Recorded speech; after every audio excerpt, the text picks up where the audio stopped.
So not bad for a Friday. That's good.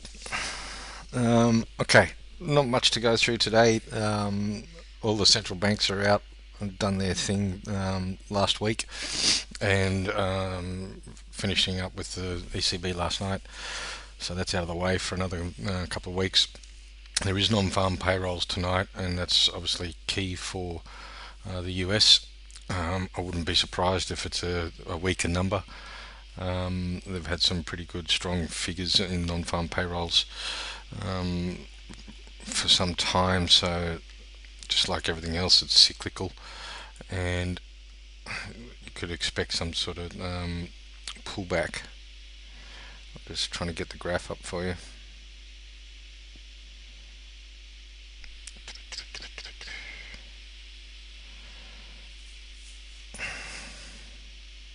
Just taking its time.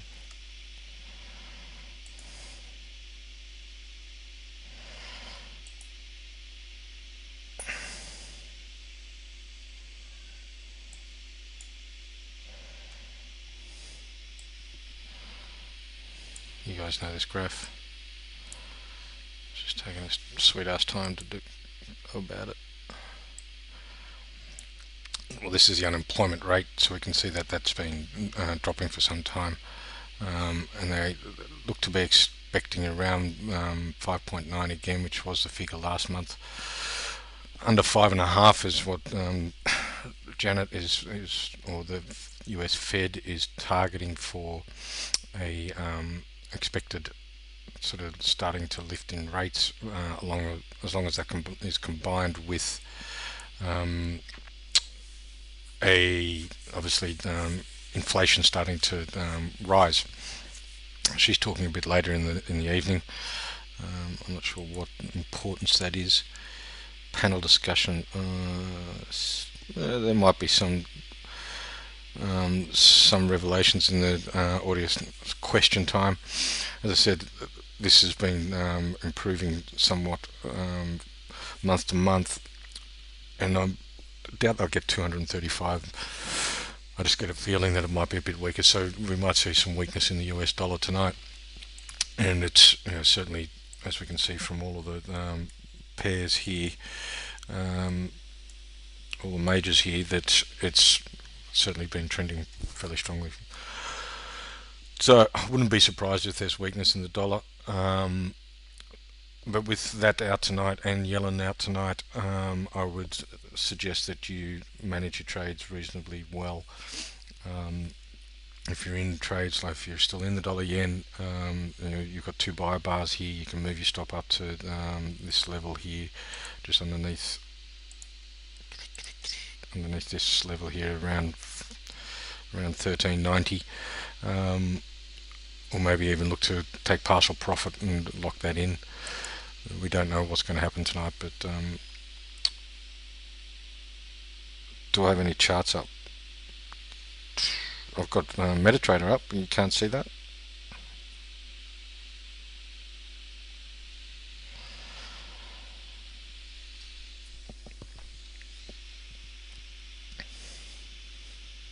You can't see what? No. Is there anyone else having problems seeing? You can see. Other people can see. Other people are all good, Brian. So, mate, you might want to just jump out and jump back in again. Yeah.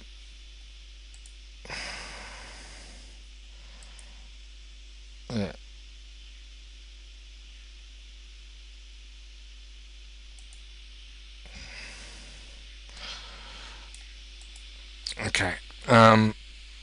Right. Let's start with some analysis. As I said, there's everything's sort of well into phase one at the moment against the US dollar. So I'm not really advocating trading against that. If you're not in them, you can find opportunities like there were last night on the yen. There's a little run in here where I got long and took a bit of profit out of it. You can do that on the shorter time frames. Don't have a problem with you guys doing that. But strongly against trading against the trend. So if you're not in it, don't try and trade against it, and don't try and Um, jump in now on the daily time frame. Aussie dollar has found a bit of a support here at 85.50, and we can see that fib I've got there is from this um, monthly move from this low to that high. You've got the 50 fib retracement, which is bouncing along at the moment. There was an opportunity to scalp it yesterday, but off the job starter. But as I said, you don't want to be on against it for too long. So we've got a few charts here. As you can see, we've got 4 charts to go through, so let's just get through those, and that'll be pretty much it for the day. Okay, mate, you're back. Is it all good now? You can see the charts?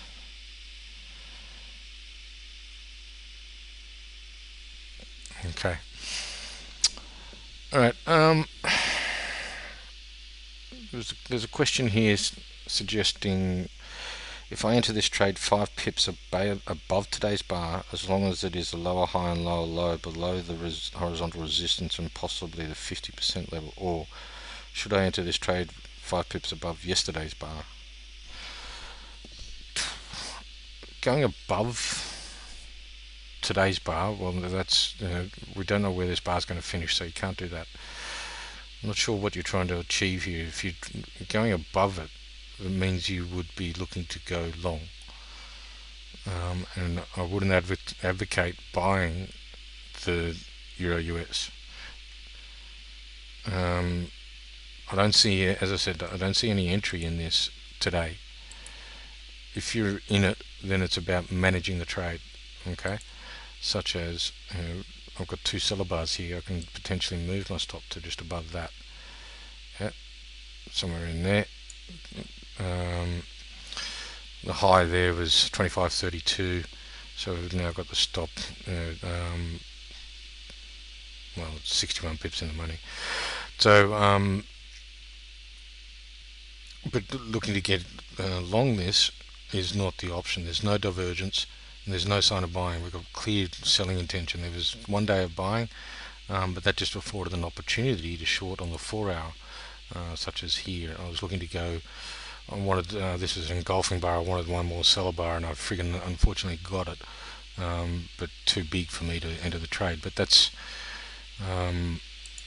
there's certainly no opportunity now. In terms of extensions, are we in the buy zone? We've only just got into it, so you might find some support down here and then divergence, and maybe then we could look at buying, but certainly not looking at buying today. Okay, and where you could find a horizontal support around here, maybe that low there, which comes in nicely with that. But if you look at the monthly, it's this low here at 21, and even 2020, 2120 and 2020, or 2030. If we look at the monthly, there is some support in this area. So I wouldn't advocate, certainly not advocate buying this now.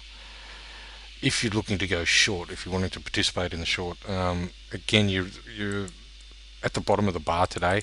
You're trading, if you remember your cyclicity, you're trading in the middle of phase 1, and this is where social proof traders operate, right? And that's where you'll lose a lot of money, because where's your stop loss going to be if you enter the market? I don't mind you looking for shorts, but you'll need to be patient and wait for the market to come back up to sort of around 125, or whatever this low is here. You might even look at it across there in this area around 124.50 and look to get short. That's about 70 pips away, and it might run up there tonight on non-farm payrolls, but it's non-farms come out around midnight. There may be an opportunity then. Certainly not looking at getting in this today. As I said, if you're not in this on the daily time frame, you've missed the opportunity and it's too late. Okay.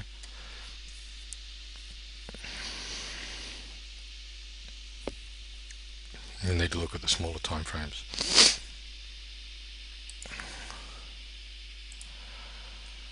Okay.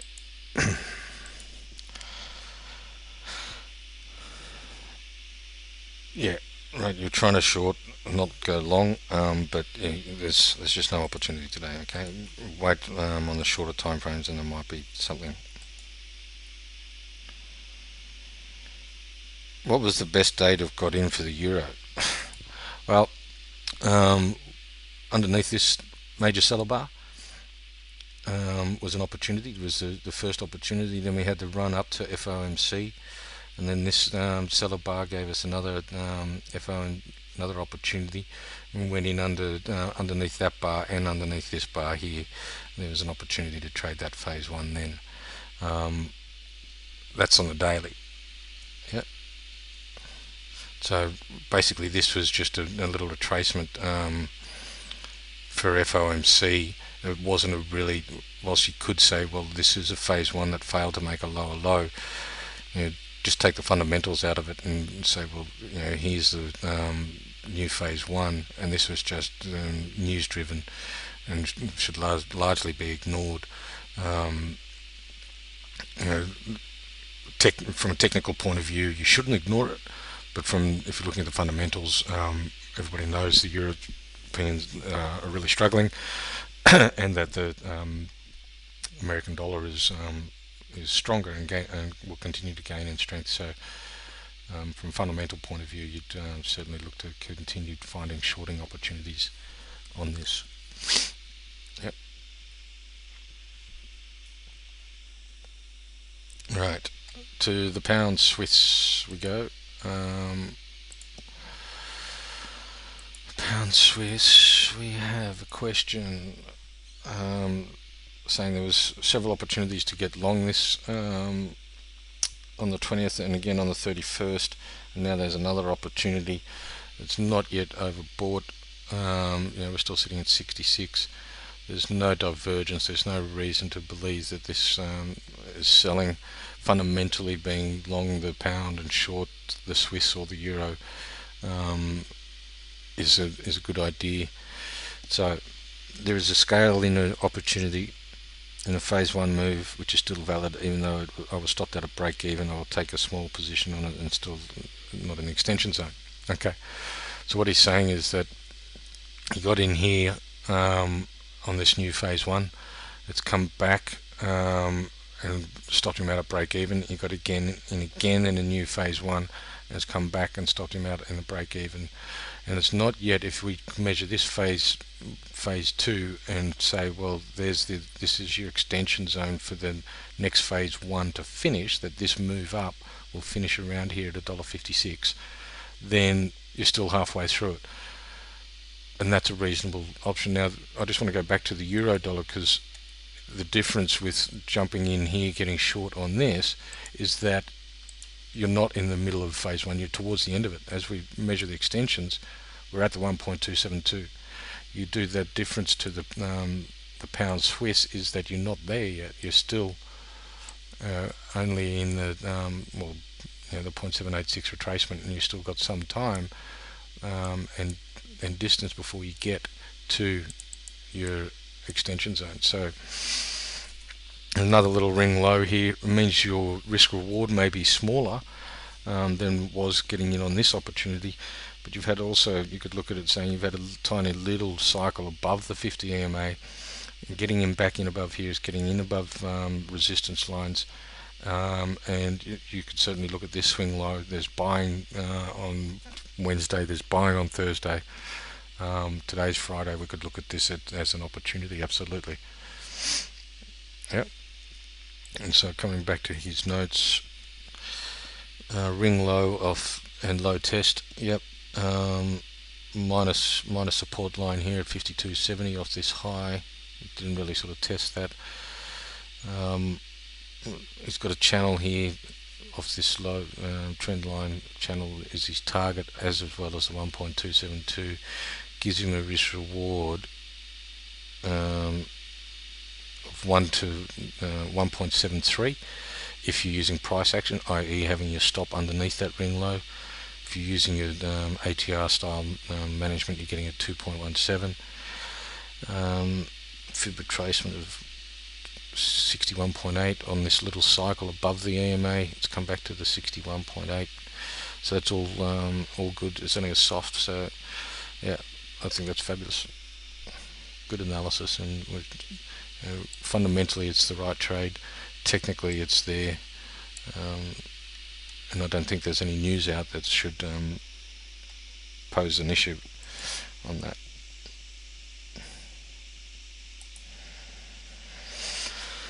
Okay, I had a good trades on the dollar yen, the pound yen, and the euro pound. That's fabulous. Um, Looking at these two trades. Okay, so what do we got here? We've got the pound sterling. Trying to phase two trade it. Yeah. Okay. This, you're looking at this as a double bottom, and a potential phase two trade. This came into me late last night. And clearly that is RSI not oversold. Could this still run with the trend? Yeah. The divergence indicates that there's a potential in it, that there may come, but you want to see divergence sort of when it's underneath the oversold mark, and obviously the cable is still going. This low test bar off that double bottom hasn't proved it's oversold. It's now getting there on yesterday's bar this morning, but we want to see divergence underneath these levels to be able to do it. The other thing is that against a trend like this, you want to see divergence in the latest move, and the latest move is obviously, you could look at it saying, well, there's a double top, you've got resistance there, you've got support there, you've also got another support line in here, but this move from here to here is where you want to see the divergence coming out. You want to see that momentum starting to turn off this move, not in comparison to this move. Okay, when you're trying to do phase two trades, you want to see it against the latest move, not from the cycle to cycle. Yeah. So clearly there was no this bar. Whilst there was buying in this bar, you'd want to wait for this bar to be a higher high and seeing clear buying intention, which would make your risk reward pretty poor anyway. But where have you drawn your fib from there to there? From there to there? 1 point. Oh, that's the value. Okay, yeah, so you've drawn it from there to there. That's a valid fib, and we're certainly now getting into the zone where we expect it to turn. Around 57.50, I think there's a good strong support level there, and that's being a 1.618 fib makes it seem to me like a reasonable place to sort of turn around. This high here, 57.40. Yep, there's a low there, low there. There's a reasonable level to expect the market to turn, and as the fib you've drawn gives you, it's a I'd start looking in around there for divergence and buying intention coming back into the market. And we could do a low test there tonight, who knows, with non-farm payrolls it's highly likely.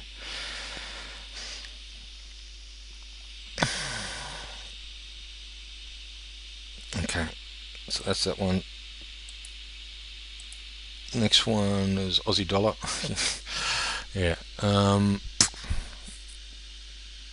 I'm waiting for the retest of 86.50 on the Aussie. It's broken through that. It was quite a good support level. We can see this here and then this low. It's really only that low, so it was a pretty strong support level, and just waiting for the price to sort of bounce off this. That's good, but give us a selling opportunity around here. It's a long way from the 50, but this has got a lot further to go. I expect it's going to come into this sort of 80 cent range that you got 79.40 on this same fib. But if we'd also do a fib from this low, 48 cents, all the way up to that high there, yeah, we've got a fib cluster. Can you see that? This is the 50% retracement of this larger move, and it's the 61.8 retracement of this move. So if we sort of break that down, we can see that we've got those two clusters coming in there at around, what's that, 79, 79.40, 79.50 area, and I expect that's where we're going. And I'd like to get a shorting opportunity in this area here, and I'll be keeping an eye out on that there. So I agree with you. I'm just being patient and waiting for that. After breaking out of the range, a short trade, but RSI is oversold. Yes, how do you see this going? Okay, that's how I see it going. It's not yet oversold on the daily, but I do expect it to come into here, and then it should push through that 86.50, and it might find some sort of support somewhere else before it gets to the 79. Unlikely, there's not much there between 85.50 and 79.50, so it could quite easily drop, and that was drastic times, the GFC, but it can move quickly when it wants to. And look at that move there, we could be looking at something similar. Yeah, there's that move, it could easily be doing that again. Just have a little pullback, give us a shorting opportunity, and then we go.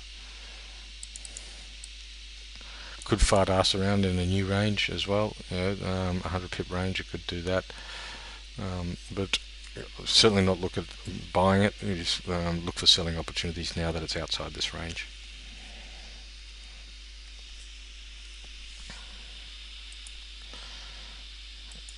Okay, last one, guys, unless you've got any questions for those of you who are online now. We're looking at new trade Aussie Kiwi. 3 ways of looking at this trade. Range, reversal. Yep. Reversal off the horizontal with the divergence on the RSI. Okay. There's also a downtrend on the weekly which touches at this touch of the horizontal. Okay, which provides extra resistance. However, in the shorter view, there is an ascending triangle on the resistance horizontal. Yep, off this one here. Yeah, you've got that triangle coming in, and look for a bounce off the 20 EMA. Okay, I don't think you're going to get that. The Kiwi's holding up a bit better than the Aussie because they've got higher interest rates. Having difficulty drawing the fib extension, drilled on the last run down on the weekly, and trade ended off at 0.2 and reduced after entry. Okay, so looking for an extension on the Aussie Kiwi, it can be a little tricky. The fact that it's 3 times off this, I would be sort of looking at that one there, or you could potentially look at this, 3-bar reversal here. So let's just draw that one to start with. And you'd say, well, yeah, it's off this extension, it stopped at 2 nicely. Or you could also draw this one here and say off the 1.618. Either one I think is valid, because this move here, it's really sort of put a stop on it, so to speak. More importantly, what's going on here is the previous sort of this area here is what I'm looking at. These lows, there's obviously quite a bit of work done between or around $1.12, yeah, to $1.13, that 1 point range there. And what have you got? This trend line.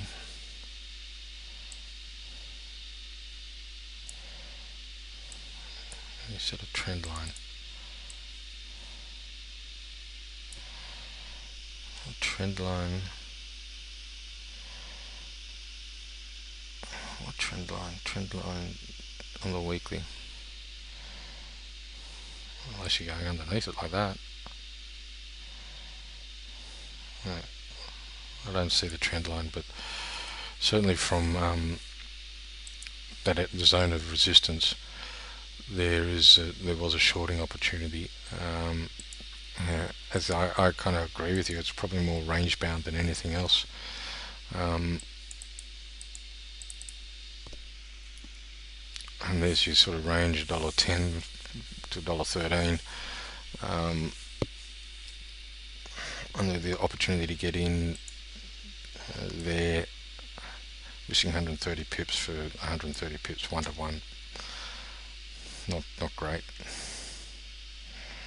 So when you get the three ways of looking at it, then perhaps you should be looking at something else. Also looking at, this gentleman's also looking at China, NOK, and Rand. And some guys online are saying also look at the Euro Aussie and Euro CAD. Okay.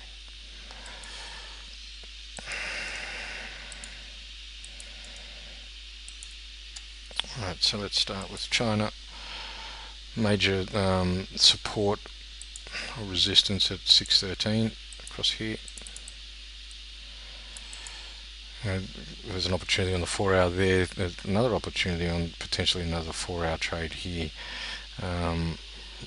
Wouldn't really be interested in trading this for the third time. Third time maybe not so lucky. It's obviously making higher lows each time here, so that's the thing that I'd be concerned about.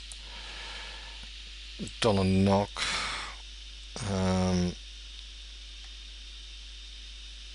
dollar NOK, you traded the 1 hour. This came in Wednesday, which was the 5th, so that must have hit your target. It's now had might have been a 4 hour opportunity. No. What are you looking at on the dollar NOK? Re-entered dollar NOK based on price action off 20 EMA.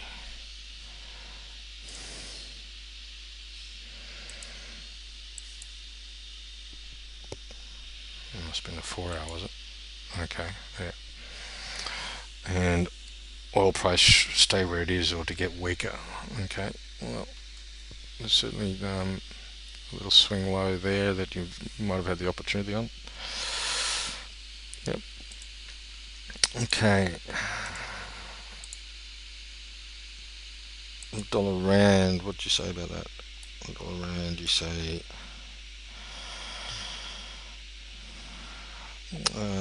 inside seller bar, no change.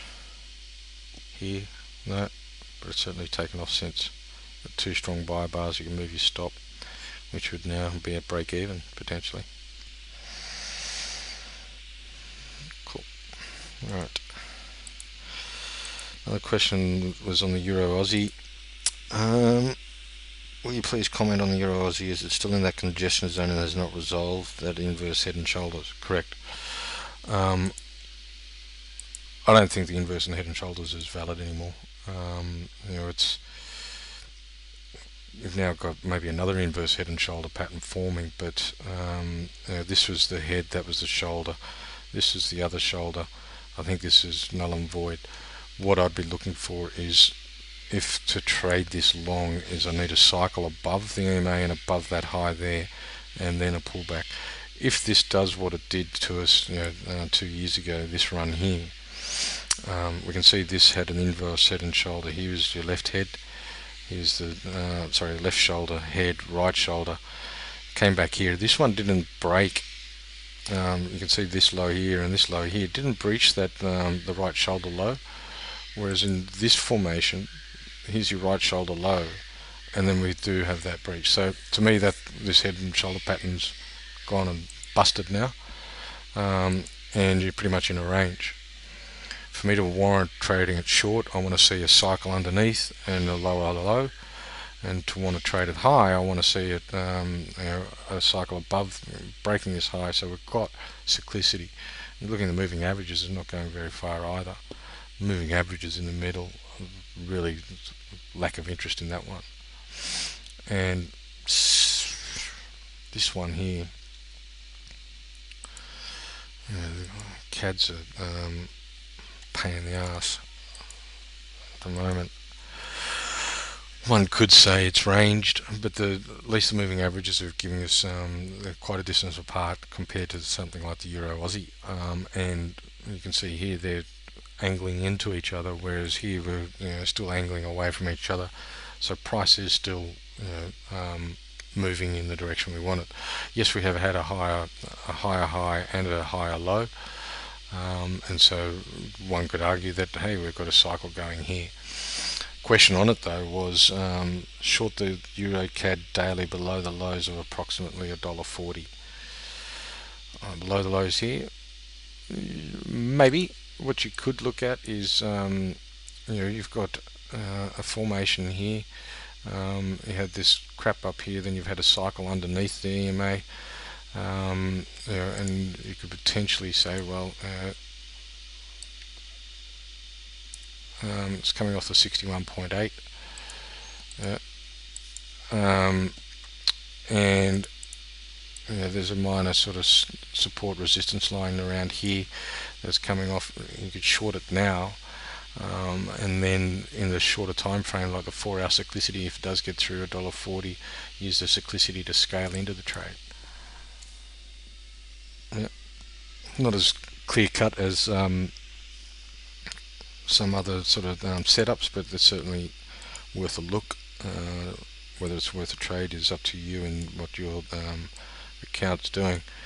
Obviously, there's still some time to go before we get to oversold and before we get to extension. So you could look at it that way, or you could say, well, here's my phase 2. It's only really 2 bars, but it's the 61.8 is a similar area of this one here.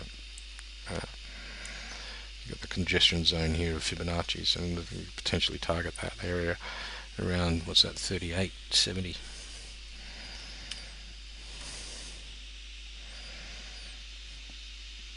Yep. Okay, that's it for the week, guys. Now, next week I'm in Sydney doing courses, so